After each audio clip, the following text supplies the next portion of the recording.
안녕하십니까, 여러분. 저는 김성훈 의사입니다. 한 가지 여쭙고 싶습니다. 여러분은 죽음에 대해 생각해 보신 적이 있습니까? 만약 남은 시간이 단 한 달뿐이라면 여러분은 무엇을 하시겠습니까? 오늘 제가 여러분께 용기를 내어 꼭 전하고 싶은 이야기가 있습니다. 너무 무겁고 슬픈 이야기라 솔직히 말씀드리면 병원에서도 직원들이 가족에게 자세히 설명하기를 망설일 정도입니다. 하지만 여러분, 저는 준비와 이해야말로 우리가 마지막 순간까지 건강하고 의미 있게 살아가기 위한 가장 중요한 열쇠라고 믿습니다. 서울의 대형 병원에서 30년 넘게 근무하면서 저는 수많은 환자들의 마지막 순간을 지켜봐 왔습니다. 그리고 8년 전에는 제 사랑하는 어머니의 마지막을 직접 곁에서 돌보기도 했습니다. 젊은 의사였던 시절, 죽음은 저에게 너무 낯설고 두려운 존재였습니다. 하지만 시간이 흐르면서 경험이 저에게 한 가지를 가르쳐 주었습니다. 죽음은 끝이 아니라 우리가 충분히 예측하고 준비할 수 있는 또 하나의 시작이라는 것입니다. 지금부터 제가 말씀드릴 이야기는 조금 무거운 주제일 수 있습니다. 하지만 결국 우리 모두가 언젠가는 마주하게 될 순간에 대한 이야기입니다. 오늘 저는 용기를 내어 노년기에 나타나는 죽음의 전조 10가지 징후와 그 상황을 악화시키지 않기 위해 어떻게 해야 하는지에 대해 말씀드리겠습니다. 여러분이 이 징후들을 알고 계신다면 당황하지 않고 오히려 마지막 순간을 더욱 의미 있게 보낼 수 있을 것이라 확신합니다. 여러분은 사랑하는 가족을 갑작스럽게 잃어본 경험이 있으신가요? 그리고 그 후에 이런 생각을 해보신 적은 없나요? 미리 알았다면 시간을 더 많이 보냈을 텐데, 따뜻한 말을 더 많이 건넬 수 있었을 텐데, 만약 그런 경험이 있다면 댓글로 나눠주세요. 30년 넘게 의사로 일한 저조차도 제 어머니에게 나타난 분명한 변화를 알아채지 못했습니다. 매일 환자를 돌보는 의사였지만 가족을 마주한 순간 저는 감정에 휩싸인 한 명의 아들일 뿐이었습니다. 어머니가 평소 좋아하시던 김치찌개를 더 이상 드시기 싫다고 하시거나 계속 잠만 주무실 때도 저는 단순히 나이가 들어서 그렇다고 생각했고, 심지어 건강을 위해 소금이 안 좋다는 이유로 김치도 드리지 않았습니다. 하지만 어머니가 돌아가신 후 그 후세는 걷잡을 수 없이 밀려왔습니다. 분명히 신호가 있었는데도 말이죠. 제가 그것을 조금만 더 빨리 알아차렸다면 마음의 준비를 할 수 있었을 텐데 말입니다. 여러분, 생사에 대한 이야기가 불편할 수 있다는 것을 잘 알고 있습니다. 우리의 문화에서는 이런 이야기를 피하는 경향이 있죠. 하지만 피한다고 해서 그 순간이 오지 않는 것은 아닙니다. 오히려 미리 알고 준비할 때 여러분은 그 순간을 훨씬 더 잘 마주할 수 있습니다. 부디 오늘 이 이야기를 끝까지 들어주세요. 분명 여러분과 가족에게 큰 도움이 될 거라고 믿습니다. 첫 번째 징후는 식욕 감소입니다. 저는 대구 지역에 사는 72세 여성 박금자 어르신의 사례를 여러분께 들려드리고자 합니다. 금자 어르신은 식사량이 매우 좋기로 가족들 사이에서 유명한 분이었습니다. 하루 3끼는 기본이고 간식도 챙겨 드셨으며 특히 우리 전통 음식인 김치찌개와 된장찌개를 정말 좋아하셨습니다. 손주들이 찾아오면 늘 즐겁게 요리를 해주시던 분이었습니다. 그런데 어느 날 금자 어르신이 갑자기 배가 고프지 않다며 하루 종일 물 몇 모금만 드시는 겁니다. 며느리가 좋아하시는 김치찌개를 끓여드려도 얼굴을 돌리셨고 죽으로 바꿔드려도 딱 한 숟가락만 드시고 더는 드시지 않겠다고 하셨습니다. 처음에 가족들은 소화불량이라고 생각했습니다. 서둘러 소화제를 드리고 위내시경도 해보았지만 특별한 이상은 없었습니다. 하지만 일주일, 2주일이 지나도 식욕은 돌아오지 않았습니다. 가족들이 숟가락으로 조금씩 떠먹여 보려고 해도 어르신은 고개를 젓기만 했습니다. 여러분, 이것이 바로 첫 번째 징후입니다. 의학적으로 설명하자면 이는 우리 몸의 신진대사가 점점 느려지면서 에너지 필요량이 크게 줄어들기 때문입니다. 마치 겨울잠을 준비하는 동물처럼 몸이 자동으로 에너지를 아끼는 모드로 전환되는 것입니다. 또한 소화기관의 기능도 약해지는데 위에서 분비되는 소화액이 줄고 장의 운동도 느려집니다. 그래서 이 시기에는 음식을 먹는 것 자체가 오히려 더 더부룩하고 불편하게 느껴질 수 있습니다. 인간의 몸은 정말 신비롭습니다. 마지막 순간이 다가오면 몸은 더 이상 에너지가 필요 없다는 것을 스스로 알아차립니다. 그래서 음식을 거부하는 것은 매우 자연스러운 과정입니다. 하지만 바로 이때 가족들은 가장 힘들고 가슴 아픈 순간을 맞게 됩니다. 사랑하는 사람이 기운을 차리려면 먹어야 한다고 생각하지만 정작 아무것도 먹지 못하는 모습을 보게 되기 때문입니다. 박금자 어르신의 가족들 역시 그랬습니다. 며느리는 매일 맛있는 음식을 준비했고 아들은 영양제를 맞아야 하는 건 아닌지 걱정했습니다. 여러분께 제가 꼭 전하고 싶은 중요한 메시지는 이것입니다. 억지로 먹이려 하지 마십시오. 억지로 음식을 먹이면 오히려 쇠약해진 몸에 불필요한 부담을 줄 수 있습니다. 저는 여러분께 꼭 기억하실 4가지 실질적인 조언을 드리고자 합니다. 첫째, 절대로 억지로 먹이려고 하지 마십시오. 사랑하는 분이 한 숟가락이라도 드신다면 감사한 마음을 표현하고 먹지 못하더라도 실망하거나 슬퍼하지 마십시오. 음식 거부는 자연스러운 과정임을 이해하셔야 합니다. 둘째, 아주 소량이라도 그들이 좋아하는 음식을 제안해 보세요. 묽은 죽 한두 스푼 혹은 부드러운 과일 한 조각이면 충분합니다. 양은 중요하지 않습니다. 맛만 보는 것만으로도 큰 의미가 있습니다. 셋째, 가장 중요한 것은 수분 공급입니다. 조금씩이라도 계속 물을 마실 수 있게 도와주세요. 빨대를 사용하면 더 쉽게 드실 수 있습니다. 넷째, 입안이 마르지 않도록 관리해주세요. 물을 살짝 머금게 하거나 물에 적신 거즈로 입술을 촉촉하게 해주는 것도 좋습니다. 절대 음식을 억지로 입에 넣지 마십시오. 음식이 기도로 잘못 들어가 위험할 수 있습니다. 또한 무리하게 수액이나 영양제를 고집하는 것도 피해야 합니다. 이 시기에는 오히려 몸에 더 큰 부담을 줄 수 있습니다. 혹시 여러분의 가족 중 누군가가 이러한 변화를 보이고 있다면 너무 걱정하지 마십시오. 이것은 자연스러운 과정임을 받아들이고 대신 그분 곁에서 더 많은 시간을 보내주세요. 이 시기에는 어떤 음식이나 보약보다 사랑과 관심이 훨씬 더 중요합니다. 두 번째 변화는 바로 수면 시간이 늘어나는 것입니다. 저는 평생 새벽 5시에 일어나던 79세 김민호 어르신의 사례를 아직도 잊지 못합니다. 농사를 지으며 해가 뜨면 일어나고 해가 지면 잠드는 매우 규칙적인 생활을 하셨던 분입니다. 그런데 마지막 2주 동안은 하루에 20시간 이상을 주무시기 시작했습니다. 아침에 깨워도 잠시 눈만 뜨고 바로 다시 잠들었고 점심 때도 마찬가지였으며 심지어 저녁 식사 시간에도 계속 잠들어 계셨습니다. 여러분, 이것 역시 완전히 자연스러운 현상입니다. 몸의 모든 기능이 서서히 멈춰가며 의식 수준도 함께 낮아지는 것입니다. 깨어있는 시간이 짧아지는 이유는 뇌로 가는 산소와 영양 공급이 줄어들기 때문입니다. 이는 마치 컴퓨터가 꺼지기 전에 절전 모드로 들어가는 것과 매우 비슷합니다. 의학적으로는 이것을 의식 저하라고 부르며 수면 시간이 증가하는 것은 에너지를 절약하려는 자연스러운 반응입니다. 몸은 깨어 있을수록 더 많은 에너지가 필요하기 때문입니다. 처음에 김민호 어르신의 가족들은 어떻게든 깨우려고 했습니다. 낮에 너무 많이 자면 밤에 잠을 못 잘 거라고 생각했기 때문입니다. 아들은 어르신의 어깨를 흔들었고 며느리는 크게 이름을 부르며 깨우려 했습니다. 하지만 잠시 깨어나도 금세 다시 잠들곤 했습니다. 여러분께서 꼭 기억하셔야 할 4가지가 있습니다. 첫째, 억지로 깨우려 하지 말고 편안하게 잠들 수 있도록 해주세요. 이 시기의 수면은 몸이 스스로 필요로 하는 자연스러운 휴식입니다. 둘째, 잠들어 있는 상태에서도 손을 잡아드리거나 부드럽게 말을 건네주세요. 비록 의식을 잃은 듯 보이지만 청각은 마지막까지 남아있을 수 있습니다. 사랑과 감사의 말을 꾸준히 전해주세요. 셋째, 베개나 매트리스를 조절해 가장 편안한 자세로 누울 수 있게 해주세요. 특히 욕창 압박 궤양을 예방하기 위해 약 2시간마다 자세를 바꿔주는 것이 중요합니다.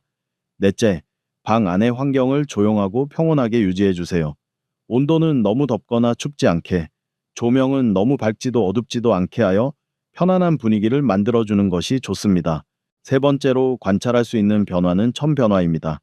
저는 81세 이수진 어르신의 손을 잡았을 때의 느낌을 지금도 생생히 기억합니다. 늘 따뜻하시던 그 손이 얼음처럼 차갑게 변해 있었고 손톱도 평소보다 훨씬 하얗게 보였습니다. 여러분, 죽음이 가까워지면 심장에서 먼 말단 부위인 손과 발이 먼저 차가워지기 시작합니다. 이는 혈액순환이 원활하지 않기 때문입니다. 심장의 펌프 기능이 약해져 혈액을 온몸으로 충분히 보내지 못하게 되고 그 결과 뇌, 심장, 폐처럼 생명 유지에 꼭 필요한 장기들의 혈액이 우선적으로 공급됩니다. 피부색 역시 변하게 되는데 특히 손톱 주변 입술, 코끝처럼 말단 부위가 창백하거나 약간 푸르게 보일 수 있습니다. 의학적으로는 이러한 현상을 말초청색증이라고 부르며 산소가 부족한 혈액이 중심에서 먼 부위에 모이면서 나타나는 증상입니다. 이수진 어르신의 며느리는 이런 변화를 처음 보았을 때 매우 놀랐습니다. 손이 너무 차가워 전기담요를 깔아드리려고 했고 발이 차다고 해서 핫팩을 대드리려는 순간도 있었습니다. 그러나 여러분께서는 네 가지를 반드시 기억해야 합니다. 첫째, 따뜻한 이불을 덮어드리되 절대로 전기담요나 핫팩을 직접 사용해서는 안 됩니다. 이 시기에는 감각이 둔해져 화상을 입기 쉽기 때문입니다. 둘째, 손과 발을 아주 부드럽게 마사지해 주세요. 혈액순환에 어느 정도 도움이 되지만 너무 세게 문지르면 안 됩니다. 셋째, 양말이나 장갑을 신겨 드리는 것도 좋습니다. 직접적인 보온 효과는 크지 않을 수 있지만 심리적으로 따뜻함을 느끼게 해줄 수 있습니다. 넷째, 방 안의 온도를 적당히 따뜻하게 유지하되 너무 덥게 하면 오히려 불편할 수 있습니다. 다시 한번 강조드립니다. 뜨거운 물주머니나 전기담요를 피부에 직접 대는 것은 절대 금물입니다. 감각이 둔해진 상태에서는 심한 화상으로 이어질 수 있습니다. 또한 손발이 차다고 해서 너무 강하게 마사지하거나 문지르는 것도 피해야 합니다. 이 시기에는 피부가 약해져 있어 쉽게 손상될 수 있기 때문입니다. 천 변화는 몸이 마지막까지 중요한 장기들의 에너지를 집중하고 있다는 신호입니다. 무리하게 천을 올리려 하기보다 여러분의 따뜻한 사랑과 존재가 더 중요합니다. 이런 변화를 목격하더라도 두려워하지 마십시오. 모든 것은 자연스러운 과정이며 사랑과 수용의 마음으로 곁을 지켜주는 것이 가장 큰 위로입니다. 네 번째 변화는 바로 호흡 패턴의 변화입니다. 저는 장호섭이라는 환자의 할아버지가 10초 동안 아주 빠르게 숨을 쉬다가 그 후 5초 동안 완전히 숨을 멈추는 모습을 반복하는 장면을 직접 본 적이 있습니다. 가족들은 극도로 불안해했고 숨이 멎는 순간마다 그것이 마지막 순간일까봐 두려움에 떨었습니다. 며느리는 할아버지의 가슴에 귀를 대고 계속 숨소리를 확인했고 아들은 119를 불러야 하는지 허둥지둥하며 물었습니다. 그러나 다시 숨을 쉬기 시작하면 모두가 안도의 숨을 내쉬곤 했습니다. 의학적으로 이것을 체인 스토크스 호흡이라고 부릅니다. 이 현상은 호흡을 조절하는 근육이 약해졌을 때 발생합니다. 여기에 뇌의 호흡 중추 기능이 불안정해지면서 호흡 리듬이 일정하지 않게 됩니다. 우리가 평소에 하는 정상적인 호흡은 횡격막과 늑강은의 규칙적인 움직임을 통해 이루어집니다.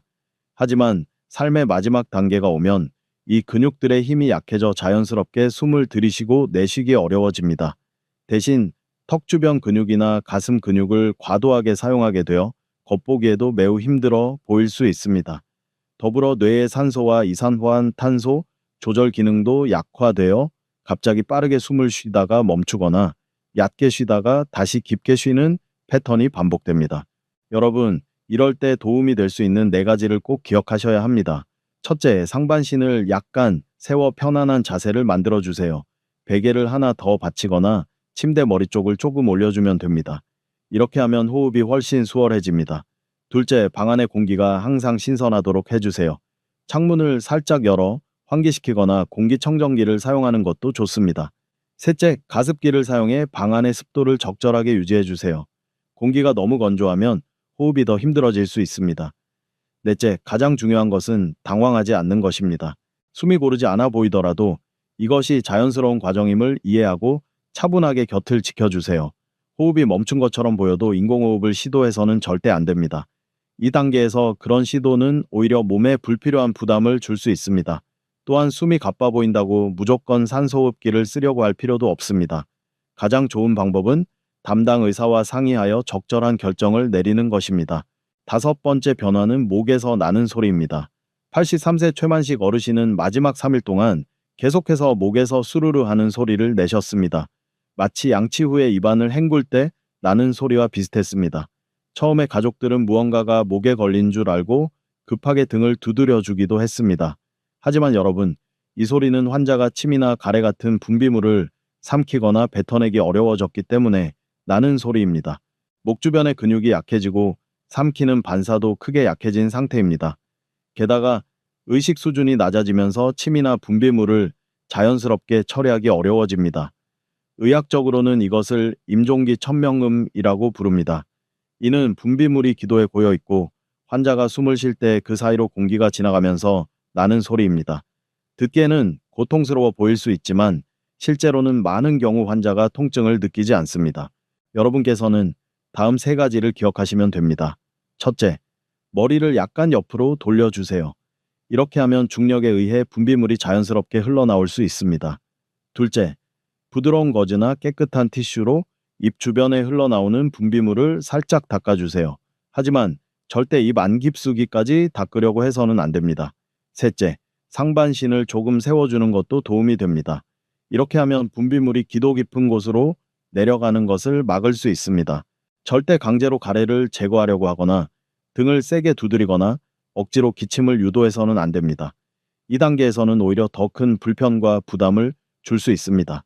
최만식 어르신의 경우에도 우리는 머리를 살짝 옆으로 돌려드리고 부드러운 거즈로 입 주변을 닦아드렸습니다. 그것만으로도 훨씬 편안해지셨고 가족들도 이 소리가 어떤 의미인지 이해하면서 마음이 한결 놓였습니다. 이 소리는 반드시 고통을 의미하는 것이 아니라 오히려 자연스러운 과정의 일부임을 기억하세요. 여섯 번째 변화는 소변과 대변과 관련된 변화입니다. 다소 민감한 문제이지만 임종기 돌봄에서 매우 중요한 부분입니다. 저는 75세 황미경 어르신의 사례를 말씀드리고자 합니다. 어르신은 평소 물을 많이 마시고 차를 좋아하며 과일도 많이 드셔서 하루에 7번, 8번 정도 화장실을 가는 분이었습니다. 그런데 마지막 일주일 동안은 하루 한두 번밖에 소변을 보지 않으셨습니다. 소변 색도 짙은 갈색이 되었고 양도 매우 적었습니다. 며느리가 기저귀를 확인해보면 젖어 있지 않은 경우도 많았습니다. 임종기에는 거의 드시지 않기 때문에 소변량이 줄어드는 것은 자연스러운 일입니다. 게다가 우리 몸의 필터 역할을 하는 신장 기능이 크게 떨어지면서 노폐물을 제대로 걸러내지 못해 소변이 매우 진해집니다. 또한 방광 근육도 약해져 소변을 스스로 조절하는 것이 점점 어려워집니다. 그래서 이 시기에는 체력을 유지하기 어려워 기저귀를 사용해야 하는 경우가 많습니다. 대변도 마찬가지입니다. 거의 먹지 않기 때문에 대변을 거의 보지 않게 되고 본다 해도 양이 아주 적습니다. 며칠씩 화장실을 가지 않는 경우도 흔합니다. 처음에 황미경 어르신은 기저귀를 사용해야 한다는 사실에 매우 부끄러워했습니다. 평생 기저귀를 사용해 본 적이 없었기 때문입니다. 며느리가 기저귀를 가져가면 괜찮다고 거절하기도 했습니다. 하지만 점차 조절이 어려워지면서 결국 사용을 받아들일 수밖에 없었습니다. 이런 상황에서 가족분들이 반드시 기억해야 할 4가지가 있습니다. 첫째, 기저귀 사용을 자연스럽고 부드럽게 받아들일 수 있도록 도와주세요. 지금의 건강 상태에서는 매우 정상적이고 필요한 일이라는 점을 알려드리며 무엇보다 그분의 존엄성을 지키는 것이 가장 중요합니다. 둘째, 기저귀를 자주 확인하고 교체해 주세요. 젖은 채로 너무 오래 두면 약해진 피부에 발진이나 상처가 생길 수 있습니다. 셋째, 기저귀를 갈 때마다 따뜻한 물티슈로 부드럽게 닦아주고 파우더나 보습 크림을 살짝 발라 피부를 보호해 주세요. 피부가 매우 약해져 있기 때문에 특별한 관리가 필요합니다. 넷째, 소변량이 줄어든다고 억지로 물을 많이 마시게 하면 안 됩니다. 이는 오히려 신장이 약해진 상태에서 더 큰 부담을 줄 수 있습니다. 절대로 기저귀를 사용한다고 혼내거나 아이 취급을 해서는 안 됩니다. 또한 소변이 잘 나오지 않는다고 억지로 화장실에 앉히거나 관장을 시도하는 것도 피해야 합니다. 이 단계에서는 그저 있는 그대로를 받아들이고 존중과 사랑으로 돌보는 것이 가장 중요합니다. 7번째 변화는 정신과 의식의 변화입니다. 이는 가족들에게 가장 혼란스럽고 걱정스러운 변화 중 하나입니다. 바로 정신적인 변화입니다. 80세 최준식 어르신은 마지막 며칠 동안 여러 가지 이상한 말을 하셨습니다. 돌아가신 어머니와 이야기하는 것처럼 보이기도 했고 가족들을 알아보지 못하는 순간도 있었습니다. 어떤 날은 며느리에게 누구냐고 물으셨고 다음 날에는 이미 세상을 떠난 아내의 이름을 부르며 같이 장 보러 가자고 하셨습니다. 때로는 벽을 바라보며 누군가와 이야기하는 듯한 모습도 보였습니다. 처음에 가족들은 매우 놀랐습니다. 갑자기 치매가 더 심해진 것이라 생각하고 급히 의사를 찾기도 했습니다. 하지만 여러분, 이것 또한 임종 과정에서 흔히 나타나는 자연스러운 현상입니다. 의학적으로는 임종기 선망이라고 부릅니다. 이런 현상은 뇌에 공급되는 산소량이 줄어들 때 발생합니다. 뇌는 우리 몸에서 가장 많은 산소를 필요로 하는 기관인데 산소 공급이 충분하지 않으면 의식이 혼란스러워집니다. 또한 특정 약물의 영향, 탈수, 감염, 혹은 신장 기능 저하로 인해 체내 독소가 쌓이는 것도 이러한 정신 상태를 유발할 수 있습니다. 환자는 환각을 보기도 합니다. 이미 세상을 떠난 가족이나 친구가 나타나 자신을 데리러 온다고 말하는 경우도 있고, 어떤 사람은 아름다운 빛을 보았다거나 천사나 부처를 보았다고 말하기도 합니다. 이러한 변화가 나타날 때 여러분은 네 가지를 꼭 기억해야 합니다. 첫째, 현실을 억지로 인식시키려고 하지 마십시오. 그분은 이미 돌아가셨어요. 오늘은 몇 월 며칠이에요? 같은 말을 반복하면 오히려 혼란과 불편함만 커질 뿐입니다. 둘째, 그들의 말과 행동을 자연스럽게 받아들여 주세요. 돌아가신 어머니와 대화를 나누고 있다면 그냥 들어주면 됩니다. 아름다운 것을 보고 있다고 말하면 함께 기뻐해 주세요. 셋째, 불안해하거나 두려워하는 듯 보이면 손을 잡아주고 따뜻한 말로 안심시켜 주세요. 괜찮아요. 제가 곁에 있어요. 모든 건 잘 될 거예요. 같은 말이 큰 위로가 됩니다. 넷째, 가끔은 평소처럼 이야기를 걸어보세요. 의식이 오락가락하지만 어느 순간에는 놀라울 정도로 또렷한 반응을 보이기도 합니다. 최준식 어르신의 경우에도 돌아가신 어머니를 부르실 때가 있었습니다. 처음에 가족들은 어머니는 이미 돌아가셨어요. 오늘은 몇 월 며칠입니다. 라고 현실을 알려주려고 했습니다. 하지만 여러분, 그럴 필요는 없습니다. 대신 어머니는 어떤 분이셨나요? 어머니와 어떤 좋은 기억이 있으세요? 라고 물어보세요. 사랑스러운 추억을 떠올리면 마음이 훨씬 편안해질 수 있습니다. 이런 정신적 변화가 나타난다고 해서 두려워할 필요는 없습니다. 이것 역시 자연스러운 과정의 일부입니다. 여덟 번째 변화는 혈압과 맥박의 변화입니다. 74세 황은지 어르신은 평소 혈압이 130/80 정도였습니다. 고혈압 약을 드시긴 했지만 늘 잘 조절되고 있었고 하루 2번씩 혈압을 재볼 정도로 꼼꼼한 분이었습니다. 그런데 마지막 며칠 동안 혈압이 급격히 떨어져 80/50 정도까지 내려갔습니다. 맥박도 들쑥날쑥하여 너무 빨라서 세기 어려운 순간이 있는가 하면 너무 느려져 맥이 뛰는지조차 구분하기 어려운 순간도 있었습니다. 여러분, 혈압이 떨어지는 이유는 심장의 펌프 기능이 약해지기 때문입니다. 온몸으로 혈액을 충분히 밀어낼 힘이 부족해지는 것입니다. 심장 근육 자체도 약해지고 혈관의 탄력도 떨어집니다. 또한 몸속 혈액량 자체가 줄어 혈압이 더 낮아지기도 합니다. 맥박이 빨라지는 것은 떨어진 혈압을 보상하기 위해 심장이 더 빨리 뛰려는 반응이고, 시간이 지나면 결국 맥박도 느려지고 불규칙해집니다. 황은지 어르신의 아들은 평소처럼 혈압약을 드려야 하는지 계속 저에게 물었습니다. 평소 복용하던 약이니 당연히 계속 먹여야 한다고 생각했기 때문입니다. 하지만 여러분, 이 시기에는 그런 약이 오히려 몸에 부담을 줄 수 있습니다. 여러분은 다음 세 가지를 꼭 기억해야 합니다. 첫째, 혈압을 계속 체크하되 숫자에 너무 집착하지 마세요. 이 단계에서 혈압이 떨어지는 것은 자연스러운 현상입니다. 둘째, 혈압약을 포함한 모든 약물은 반드시 담당 의사와 상의하여 결정해야 합니다. 마음대로 중단하거나 계속 복용하게 해서는 안 됩니다. 셋째, 환자의 자세를 갑자기 바꾸지 마십시오. 갑자기 일으켜 세우면 혈압이 더 떨어져 위험할 수 있습니다. 아홉 번째 변화는 입과 혀에서 나타나는 변화, 즉 구강 건조입니다.